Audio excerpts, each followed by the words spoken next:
Hi and welcome to the Media Club. I'm your host, Matt Seaton. In the club today, TV producer and provocateur Steven D Wright tells the industry that the golden age of UK-made TV is over.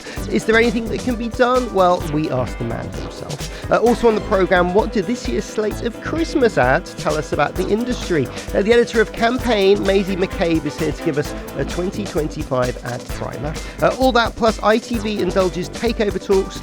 Producer Rina Dayalji reports from the front line of fact, and in the media quiz we play our own version of the traitors. That's all to come in this edition of the Media Club.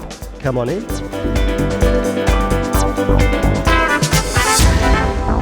And we've just found out it's two Bradford lasses in the studio today.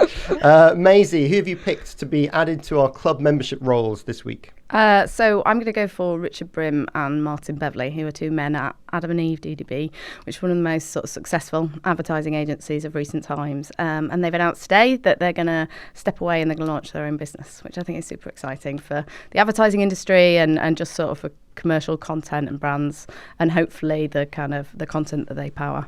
What do they want to do? Why have they jumped? Well, they're under contract. Okay. So we shall find out in late spring. Okay, that's good. Rina, who would you like to add to the club? So I'm breaking the rules a little bit. I'm picking two people that are unconnected. I'm not surprised. Go on. The first one is Simone Pennant, MBE, who is the brains behind the TV Collective, and she runs a program called the Breakthrough Leaders Cohort.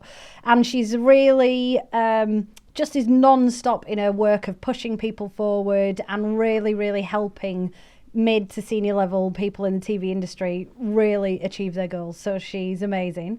And then my other one is, I know it's been about a month now, but Joe Lycett, because he's so good at his job and his pranks that people still think that him being a dad is one of his elaborate pranks. So I think he deserves it as well. Well, two different people, but of course they can join. Well, it started off very positive, but I feel a gear change is coming up. Steven D Wright, producer of such shows as The Big Breakfast, X on the Beach, has written an article in The Times this week, which has got everybody thinking. Steven, welcome to the show. Thanks very much. So why did you want to write this? What do you want to really say?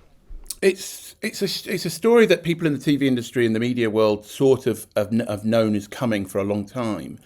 What motivated me was the fact that the wider mainstream audience have no clue what's happening. This is all happening in plain sight. We all know it's happening, but to the viewers, they turn on the TV. Oh, there's loads to watch. They don't think anything's happening. And when I started hearing these kind of horror stories of people who are basically working in, Tesco's, they're working in shops, they're doing whatever. These are people who've won awards, who make fantastic films. They can't get any work. They can't feed their children. They can't pay their mortgage. They have to work. And it was like, there's something going on that the wider world doesn't know. I need to write about it. So strategically, I thought, right, forget writing this for Broadcast Magazine or anything like that, because they already know and they don't really sort of admit it. Let's write it for the Times. I've got a connection there because I do the Times radio review every so often. And I naively thought possibly this might be sort of read by people in power, and it was. It's already kicked up a storm, and the Culture Secretary was asked about it last night, which is amazing. So it's interesting, because obviously we talked about it on this as an industry show. You describe it as there being sort of a couple of tiers of television, and there's two that are fine and one that's in trouble. Do you just want to explain how you So basically, in very simple terms, the only things that people are interested in commissioning is high-end drama, which means drama that will sell globally. It doesn't mean expensive drama necessarily, or classy shows, I mean, everyone thinks, oh yes, The Crown, whatever. But actually what they mean by high end is a show that can sell globally, that can sell in Indonesia, that can sell in California, that can sell in Germany. Not just a show that will be good on Tuesday night on ITV. And then the other thing they'll commission is low budget reality. So you're sort of Married at First Sight type things. Those kind of shows that are very sort of trashy, nothing particularly wrong with them, but too many of them means that we're not getting the middle. And the middle is what's dying at the moment. And the middle is essentially all the unscripted fact-tent formats, features, lifestyle, daytime, gardening, quiz shows, even comedy. Those are the ones that people aren't necessarily commissioning. And the problem with that, because, the mantra that you constantly hear is bigger, fewer, bigger, better, which sounds great, great when a commissioner says that, but it's complete bollocks because it's missing out the fact that the middle is where we live as an industry. The middle is what gives birth to new ideas. It's gives birth to new presenting stars or new on-screen talent, etc. It's very obvious when you say it out loud, but no one's kind of joining the dots. And so the middle is dying. A few drama companies are doing okay, and a few smaller companies are doing okay with reality formats. Everybody else, forget it. Get your coat and go and work at Tesco's. Because there is some discussion about there's commissioning slowdown, financial problems in the sector, some to come back. But generally there's a view that actually a lot of this stuff isn't coming back and that there's been a proper structural change. Do you think that's the case? I think, there's huge economic things. There's all sorts of links with America and this, that and the other. But ultimately it boils down to very simple things. People are too scared to take risks. And risk-taking is what made Britain a global leader in TV terms. We had a very diverse, slightly insane culture of new ideas flowing all the time. We created the world of factual entertainment. America didn't. We did that. We also created the kind of reality boom, via Holland, of course. But you know what I mean? The European take is much more sort of, wow, let's go for it and do things differently. The American thing is very, very rigid, as in like dramas, sport, news, whatever, very sort of rigid schedules. We are now moving into that world. And the longer this goes on, the lack of commissioning of different shows, the more rigid our schedules will get, the more boring. And I think people can argue it's already happening on TV. They're seeing the same things again and again and again. But isn't this the viewer's fault? They're watching streaming services, they're watching like the high-end stuff. This is what they want to consume. In a kind of multi-channel world, it made sense there was a lot of stuff in the middle. Has it been the viewers that have ensured that it's been squeezed out? Not really. If you don't give people the shows to watch, they're not going to watch them. It's a sort of, there was this terrible mistake the BBC made a few years ago when they cancelled BBC Three. They took it off as a channel. And they were like, the kids are just watching things on the phone. Well, the kids didn't watch BBC Three. BBC Three was watched by 25 to 44-year-olds. And then 7 years later, they realised, oh, hang on, we've kind of lost the youth audience completely. If you don't give people what they can watch, they won't watch it. In the meantime, people have started to get used to that sort of Netflix glamour of very big, expensive shows. But now even that's come to an end. They can't afford to sustain that anymore. And even the big shows now, Chaos, for example, a few weeks ago, such a great show full of glossy American stars and all the rest of it, went out, voted the best, it's number one in the whole world for Netflix. And then they announced they were cancelling the second series, which is now what's happening on the streamers. So it's that sort of, what's the word that they use, the enshittification, which is an amazing thing. They start off with giving you this mad radical kind of idea, then it gets a little bit worse, then they stop bothering at all, and then it dies. And that's what the sort of streamers have started to do. And in the meantime, the British networks all went mad, tried to emulate the streamers without having the money, cancelled a lot of the cheaper budgets, because that's the other thing. The middle is cheap compared to these other, the high-end stuff. And then, of course, you end up with a sort of, a toxic sort of stew where nothing lives in that sort of poisonous air. So it can't just be idiot commissioners entirely, can it? Is this a money thing? Should there's obviously tax credits for drama. I've been slagged off quite a lot on social media for this sort of attacking commissioners. As one person who, thankfully fought my battle for me, how else does a producer get to a channel? They go through commissioners. Commissioners are the gatekeepers. They have to take responsibility. And commissioners now are very risk averse. Their bosses, who have all been in their jobs for 10 years plus, are not taking risks. I had one ex-channel boss yesterday sent me an email privately saying, I could never say this publicly, but all the bosses have been in jobs too long. They're not taking risks. It's like, why can't you say this publicly? You know what I mean? It's like somebody has to say it. Is there something, in your piece you talk about money, and obviously there's tax credits for drama and more high end. Should there be tax credits for the middle? Absolutely there should. I think personally there should be some sort of maybe a quota system or something protected, like that sort of ring fenced in the way that sometimes, over the last few years, producers have been very adept at, say, going to the education budget and trying to get a show made on that money because that was ring-fenced, or this is on the sort of schools budget or whatever, because some things are ring-fenced and some of that should possibly be done again. What shouldn't be done necessarily is trying to emulate Netflix or Apple's budgets when you haven't got the money. You know, Channel 5 is a very good example of a channel that is actually trying to sort of keep that kind of varied spirit going in Channel 5 terms. But they've introduced comedies, they've introduced dramas. They've actually managed to do it on a sort of lower budget. You know, of all the streamers, possibly the best one is Disney Plus, because it also has very radical, different programming choices. You know, Netflix is very samey. Apple is very samey, very glossy on Apple, but ultimately unsatisfying. They have very few hits on Apple, because for some reason it always looks good but isn't actually substantial. I don't know, you know, that's worthy of another show in itself. Why do you think Disney are doing a good job with it then? It's basically, Disney are surprising. I mean, just in sheer offerings. You know, when they commissioned the Sex Pistols series, I think a lot of people were like, wow. And then they thought, oh, well, it'll be censored. No. They also did the Pam and Tommy Lee drama, you know, where they had the animatronic penis. It was like, hang on, this is Disney. But Disney Plus has got a kind of verve to it, a spirit, which we used to have in British TV. Channel 4 used to be like that, but it isn't anymore. Channel 4 is a bit like a sort of sub-BBC Two. You know what I mean? So your aim of the article was to break this into the mainstream. What has been that mainstream response? What have you heard since it's been published? Well, I've had a lot of abuse on social media, but a lot of support. But it's a lot of people initially from the TV industry desperately thankful that someone stood up and said it. The mainstream argument, I had one guy, by the way, who sent me a message this morning saying, thank you for doing this. My dad finally believes me when I said I couldn't get a job in TV instead of me being lazy. And he went, oh, and by the way, I'm now working in an office job. And so that was quite a big time entertainment producer. But no, the first thing straight away was it got straight to the government's ears. And last night, Andrew Marr grilled Lisa Nandy about it, who was a little bit bland, but she did admit there is a sort of a crisis. They're sort of saying, oh, it's a challenge more than a crisis and we need to fund the BBC. It's like, well, the BBC needs to fund the industry. You know, that's what the BBC's for at this point. You know, I mean, this is the thing about TV producers. We are very adept at changing on a sort of sixpence. We can do anything. Tell us to do it, we'll do it.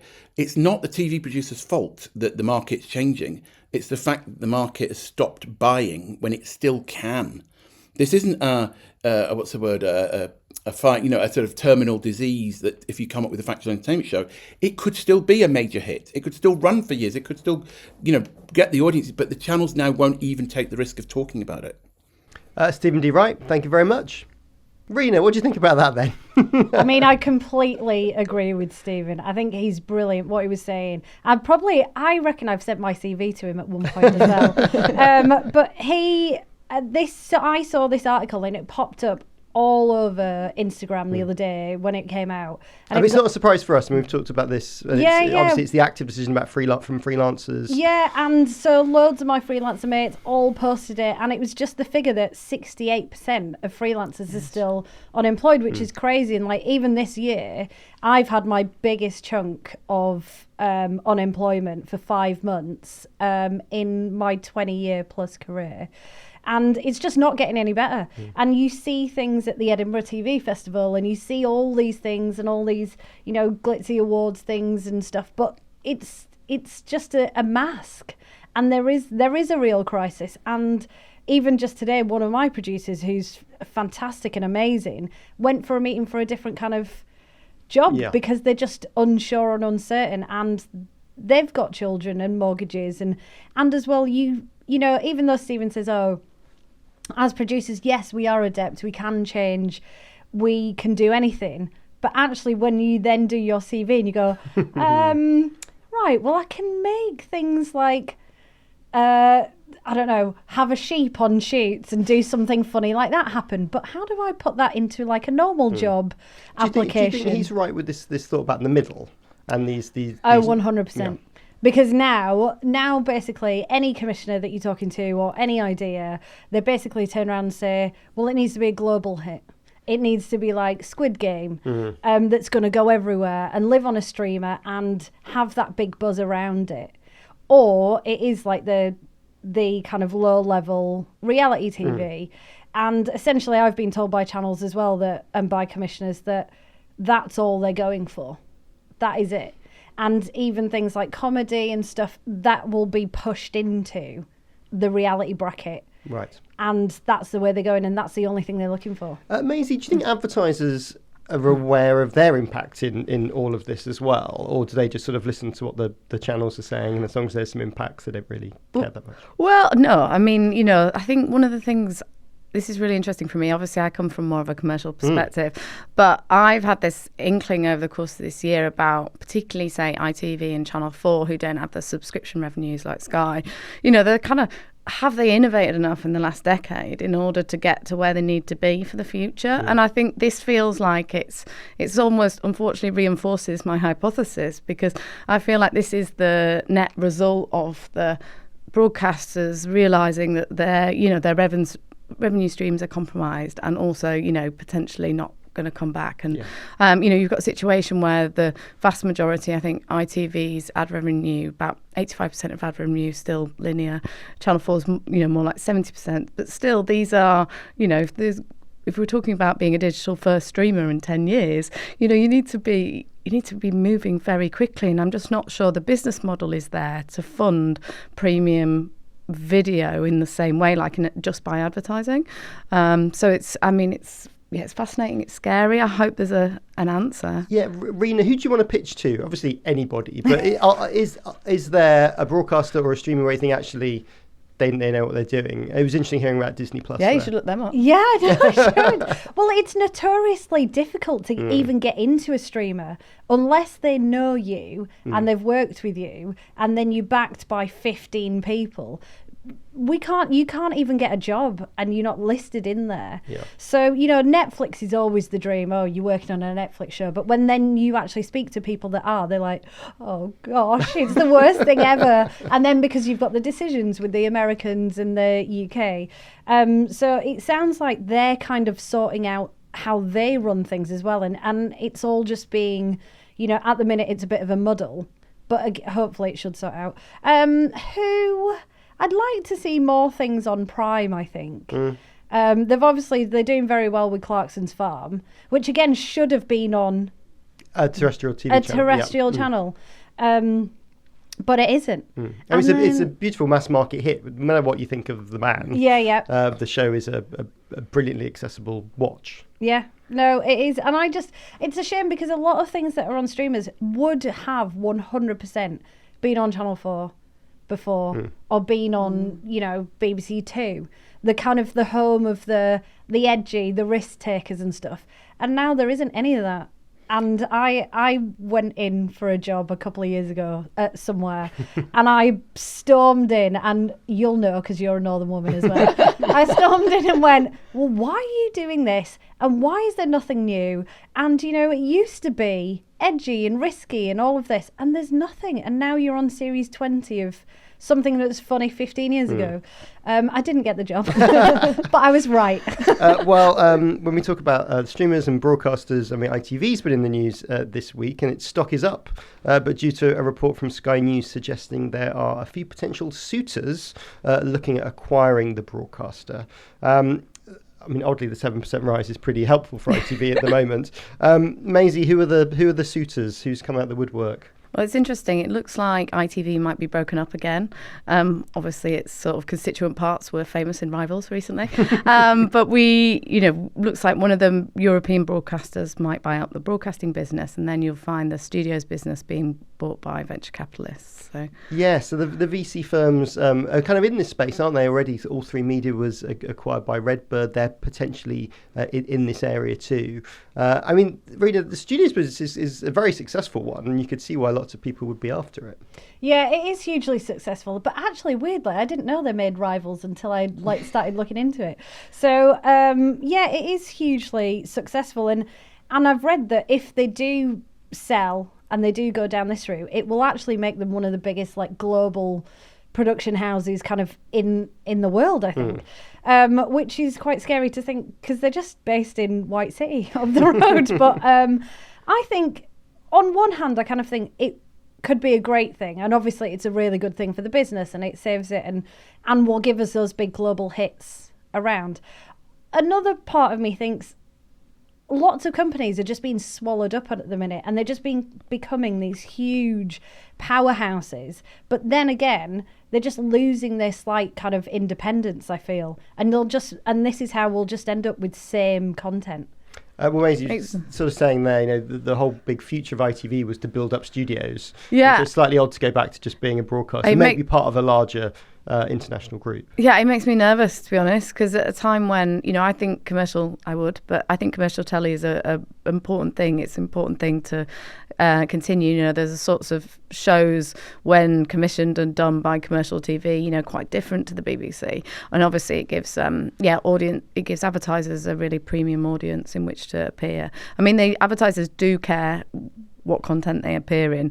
There are just also lots of other considerations in terms of, cost and deals and all the rest of it. And the idea of, I don't know the European scene particularly well, so it could be they're much more advanced than us. But for me, having that balance of the studio and the broadcast business feels like it allows, it gives them sort of a buffet when one is doing worse than the other.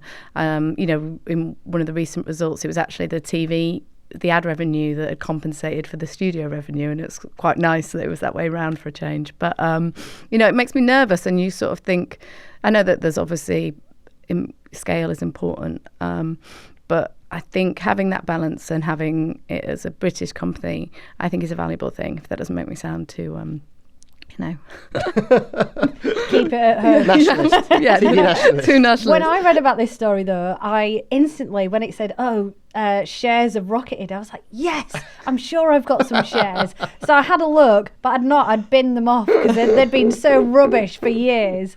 So I've missed out on the rise. Well, there've been so many ITV takeover rumours, haven't there, in the last 20 years, and it's it will be interesting to see how it plays out. I mean, ITV's trading at 71p a share, and it was £2.60 in 2015. I mean, it really does show that the world has changed. How do you think they've kind of kept up with what they've needed to do? I mean, ITVX has been a relative success for them. I mean, there's still obviously a lot of growth opportunities there. Yeah, definitely. And they've sold it. It's been really well received by the ad community and the agencies. Like they are seen as kind of the software and the kind of back end stuff that they've done for advertisers has been really welcomed. Obviously ITV Hub was kind of way behind everyone else. And so now they're seen. I've actually had a lot of media agencies who do the buying and planning for the clients say that they think ITVX is ahead of where Channel 4 is now in terms of what they offer. And I think Channel 4 are looking at maybe changing all of their back end to try and keep up. I mean, also I think ITVX is potentially one of the things, along with the broadcast channels, that makes it interesting for an acquirer, because if you're running a broadcaster in another country, actually using all that software and hardware to run a German or a French network might not be a bad thing either. Yeah, and there might be efficiencies, and kind of learnings that can build a kind of a European powerhouse, I suppose, to compete with some of the international streamers. Okay, more from Maisie and Rina after this.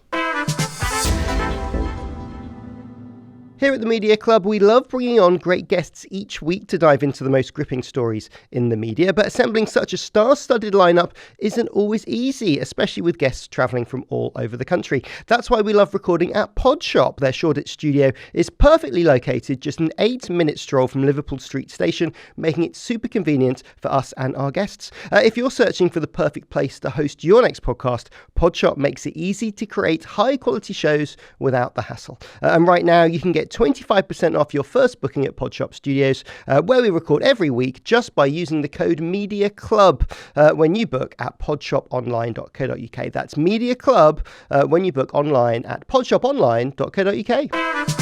Hello Media Club listeners, Patrick here from Podcast Discovery, the podcast marketing company, where this week we've been thinking about prepping your podcast for Christmas. Should you go all in or avoid the holiday rush? Should you even be posting at all? And what are the best podcasting New Year's resolutions we should all be looking to keep? To speak to us about that or anything else to do with podcast marketing, head to podcastdiscovery.com. That's podcastdiscovery.com. Welcome back. And in the Media Club this week, everybody's been talking about the twists and turns in the press industry. Has there ever been so many papers poised for an ownership change? The Scott Trust met on Monday to decide the fate of The Observer and whether to push on with the Tortoise deal. At the time of recording, nothing's leaked out, but for how much longer? And then there's the Telegraph, which is still in the process of being sold. Now, the FT reports that former Tory Chancellor Nadeem Zahawi is providing backing to the Dovid Effoon bid. Fun fact, we are now on day 373 of the Telegraph sale. Meanwhile, the Yorkshire Post and other titles in the Local World group are subject to a takeover bid.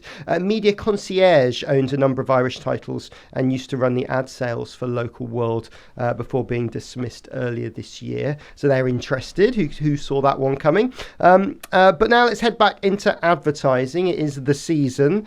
Maisie, we asked you to suggest a few adverts for us to watch and talk about. First up, Waitrose with their two-part mystery. What have they been trying to do? So Waitrose got a new agency last year, Saatchi & Saatchi London, and essentially they've used something obviously lots of listeners will know well, which is the murder mystery conceit, in order to get the message home that their food is irresistible, essentially. So you've got a very well, I think, cast and directed list of A-list actors who do a fabulous job. They're really well chosen for the Waitrose audience, and it's been sort of activated both online and in store. You've got kind of partners wearing T-shirts about it, and there was a sort of follow-up with some Line and Duty actors as well that did really well on social. So, what did you think, Rina? I loved it. I thought it was really funny. I liked Matthew McFadden. He's the main one, isn't he? I like Joe Wilkinson as well. He's great in it. But I thought it was really good. Everyone loves a whodunit, and it has done really well. I think it got 150 million over there, over different platforms, views and stuff, which is brilliant. And two-part, a slightly different way to look at a Christmas ad. I love. I'm a binger, so I'm like, wait, who did it? 2 whole weeks. Who did it? Oh no, I didn't. I can't wait 2 weeks. I watched it all in one. Oh yeah. So I will wait and then do it. But I thought it was brilliant, really good, and as well, a different take as well. While all the other ones are going heartfelt and sentimental and being a woman with a heart of stone, this was a good one. I liked it. I mean, John Lewis, Waitrose. John Lewis sort of kicked off the sort of TV ad thing. Yeah, indeed. It must be quite tough when you're a new agency coming to this, coming to that brand, deciding what to do. Yeah, it's really hard, although they've come out with a sort of, a confidence and a bravado that befits the Saatchi name, I think, probably. Adam and Eve DDB, kind of almost, I say, sort of ignited Christmas ads in the UK. It became such a big thing.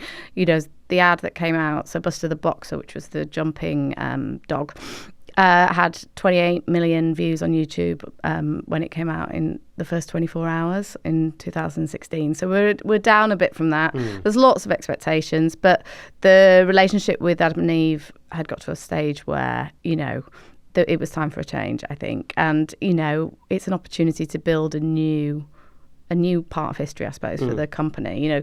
John Lewis is a company with quite complex needs and things to fix. And so, is a sort of big hero ad at Christmas the only thing that they need from an agency? Probably not.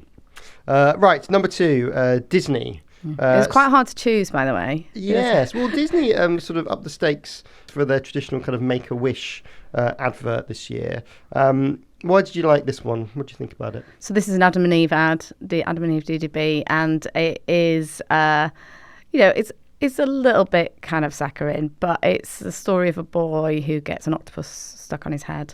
It's directed by Taika Waititi, and 4 minutes. And it's gone down really well. It's on Disney Plus, obviously, there as a kind of short. It's been up to 4th most watched on Disney Plus globally at some point since it came out. And I think, it's just I think it's worth 4 minutes of people's time, I suppose. Rina, was it worth 4 minutes of your time? I liked it. I did it. I like that, Taika Waititi, he's got a bit of different representation. Obviously, he's from that kind of world and stuff. And so I liked that the main character isn't, this a typically standard Christmas character. But I liked it. I was intrigued. I was like, what does the octopus want? What is going on with this? And I thought it was super cute when he put him in the little Mickey hat. And then, it did make me feel all festive, hearing the Disney music and stuff. So I thought it was really well done. And because we're talking ads, that's why I wore my golden shoes. Yeah. Excellent. Well, when I watched it, I thought there were a fun amount of call-outs to other sort of Disney products. Yeah, so there's kind of like Easter eggs through it. Yeah. And, there's a bit of humour when he's outside the kind of seafood tray and things. It's not. I just think it's interesting. It was a new client for them, and it's a fun thing. And it's from an agency perspective. Obviously, a lot of agencies like to talk about making content and it being, content that people are actually actively seeking out and spending time with. And this seems to have hit a nerve in that respect. Also, I thought what was quite interesting about it, in looking at some of the comments, is a lot of people very much felt it was very Disney. It was very on brand. And that's the other challenge for all of these companies, whatever they're doing, is they've got so much heritage to either worry about or deal with. We're in a complex media environment where a lot of ads are skipped. So you've got to work quite hard to get this stuff to cut through nowadays. Yeah, and also link it to your brand, because that's the beauty of the Waitrose campaign. It's like, the point of it is central to the reason you might go to Waitrose for your Christmas food, essentially. Speaking of Christmas food, finally Tesco's. What's the Tesco ad theme? So when I picked 3 ads, it was 3 ads that I thought would be interesting for us to talk about. Tesco almost has multiple themes, I would say. It's a callback to last year where they sort of made everything Christmas and things burst into Christmas decorations and things. It also has an emotional story about loss, because there's a grandma in it who's being remembered, so it's a little bit sad. And then it's all a bit funky and cool as well. So for me, it's a little bit confused, but I love that the agency had kind of ambition and they're proud of it. And one of the things that I think is great is that they've carried it through all the different media, and they've spent a lot of money on posters and press and lots of other things. It's all really recognisable. I guess I'm looking out for it as Tesco. So you go into like a Sainsbury's and they had front page ads on all the papers, for Tesco, which is fun. And so there's just there's been a lot of playing with it. And I just really admire an agency with ambition, even if I don't necessarily think the end result is match perfect. Which one did this one? So pardon me, Bartle Bogle Hegarty London. Rina, what do you think? So I'm coming from it from a different point of view, as a viewer. I didn't like it. Oh, good. I didn't like it. I thought it just felt too cliche, in that it is pulling on the heartstrings, the emotional. It's like, oh, what can we do? Or we've lost someone. And again, I did warn you that I have a heart of stone. But I do find it's just... That's it. Because it either breaks your teeth or it's too soft. It's never perfect. We have a very rocky relationship, me and gingerbread.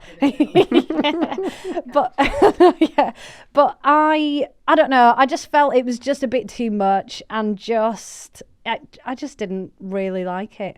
I liked...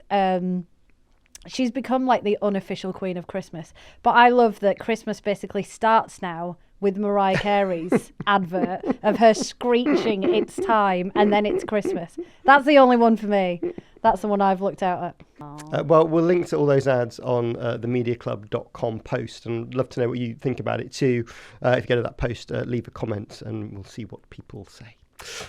So what have you both been up to? What's happening in your relative businesses? Rina, I know that we were talking last time you were on about Alison Hammond and the show with her. Is that all in the bag yet? Yes, so I have been working on a new series, an actual new series for TV called Alison Hammond's Big Weekend, and we have just this week finished all our shoots, which have just gone very well, I hope.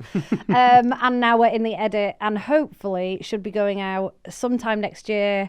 And I just hope people like it. It's Alison Hammond doing what she does best and interviewing celebrities, but not just on a sofa for 7 minutes. She is immersing herself in their lives, going out and about, really like getting to know who they are and who the person they are under the persona we think they are. But using her very Alison-ness, she is really funny, really friendly. She'll meet your parents and she'll just say it how it is. And it's really good. It's really good. So hopefully everyone likes it. So we'll see it in the new year. Still to be scheduled at the moment. Yes, hopefully springtime. Yeah. Who knows? And Maisie, what's been going on at Campaign? So it's a range of things, of people lists and then advertising lists. So kind of the best outdoors ads, TV ads, social ads.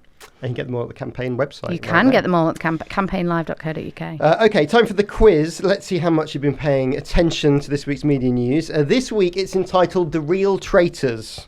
3 media stories of people defecting or alleged deception. You just need to tell me what the story is. Best of 3, buzz in if you know the answer. So you'll say your name as buzzers. So Maisie, you'll say... Maisie. And Rina, you'll say... Rina. Let's play The Real Traitors. Question number 1. Who's leaving the BBC? Maisie. That's good. Michelle. Oh, you're so Yes. competitive. Michelle Hussain. Sorry, I just was really pleased to know the answer. Correct, yes. Michelle Hussain has left the Today programme, but also left the whole BBC, which was a bit of a surprise. Bloomberg, yeah. I was actually at the BBC yesterday, but she walked past us. Quite, with all the stuff No, she looked perfectly happy and professional and lovely. So I think she was at Bloomberg before, so she's sort of gone back to Bloomberg. How much of this is, it's a crap job being at the Today programme. You're up really early, get loads of grief, and your salary's published. Yeah. So I wouldn't blame her for leaving. So she's done it for 25 years and now she can have a job where she's got, isn't she a presenter, but she's editor late. It's What's her it's title? kind of a weekend editor at large, something like that, I think. Editor at large, that was the title. It always makes her seem like she's going to be wanted.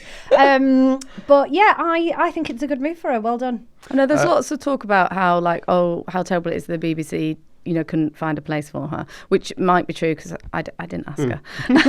On her way out. Yeah, but she also might just have decided, she's fancied a change. She's been working really hard, done an amazing job. Yeah. Like she maybe feels like it's time of her life where she can do something else. And I'm sure she'll get a few quid from Bloomberg as well. You'd think, yeah. I hope so. Okay, question number 2. Which media haunt has been closed for allegedly nefarious reasons? Maisie, sorry, I know this one too. No, you go. It's the Groucho Club. Yes. Although we don't know what happened yet, so do we? The Met Police have said the venue has breached its licensing conditions and had been the scene of a recent serious criminal offence. Doesn't sound great. Doesn't, does it? I went on Twitter and just searched for like Groucho gossip, and nothing there. I couldn't find anything. As well. I did the same, and I thought it must be serious then if there's not even any rumours on there. Oh, but gosh, then so I you did shouldn't get laugh then. sucked into reading all about all the hedonistic stories of there from the 90s and the late, like 2015 I think seemed to be the cut-off of when just the any fun old stuff stopped. All the fun stuff stopped. Celebs stopped like pouring out and the black cab photos, and now it's just a bit boring. I went when I was probably about 21 with a friend's dad, and I thought it was the coolest thing ever. Was the friend's dad like a rock star? Yeah, he works in the film industry, so he was a member, and it was like, oh, wow, this is London. I think like Britpop years, that would have been like the height of... so we were it was already probably on its way down by then. Well, we'll keep an eye on it and see what pops up. Right, question number 3. Which TV show is coming to the West End as a live... Yes. Rina, I got it wrong. I was too eager. Rina, here we go. It's The Traitors. Yes. So The Traitors is going to become a live experience, which I think is amazing. And funnily enough, I was talking about it with a friend this week because I'm all for immersive experience. I think they'll be brilliant. And I think it's a really play-along type show. But he was saying he'd have to go on his own. Because he said, I would know you and I would know if you're lying. And I just said, no, you wouldn't know me. You wouldn't be able to tell. I think we should, you could go as a group. And he went, no, I would go on my own and then play along. Maisie, would you go to The Traitors live? Yeah, although interestingly, like I once conned my now husband at Mafia, and he then took me out at every subsequent game. So we went through a period of playing it like after dinner with friends and things, and it was no fun because even if he didn't think it was me, he was so scarred by my successful lying. So well, then maybe go on you my can't own. Maybe you can go with my friend, and I'll go with your husband. It's, I think it's a great idea. There's obviously lots of live experiences. So Taskmaster is one that's running at the moment. Kind of Crystal Maze was there. Taskmaster got quite a lot of sort of negative social feedback, but the people who've gone have really enjoyed it and they've done it really well. Well, I bought into the hype of Taskmaster. Me and my family, we were all ready to go. And then when the prices came out, I thought, oh my God, I'm not paying 100 quid or whatever it was. I think this is going to be 30 quid, they've said, which feels like, okay, good, I'll pay that. Very BBC. Yeah, not very. too expensive. Well, no, that is, not too expensive. Let's not alienate people while Channel 4 are like, charge him 100 quid, let's get the money. But I think it'll probably be a success. Yes, I think it probably will. Well, thank you both for joining us. Maisie, you win. You have to go and get an agency to make an amazing Christmas ad for the Media Club next year. And we'll see you both soon. Thank you. Thanks very much. And thanks to our guests for joining us, but thanks to you for joining us as well. Remember, you can always follow this podcast in your favourite podcast app to get a new episode every week. And why not sign up to The Media Club at themediaclub.com. It's all free to do. All we're after is your email address and you'll get a free weekly update from us. That's themediaclub.com. You can also email us if you've got some news or something that we're not talking about. hello@themediaclub.com. That's where you need to send it. My name is Matt Deegan. The producer was Ollie Peart. It was a Rethink audio production with video support from Podcast Discovery. I'll see you next week.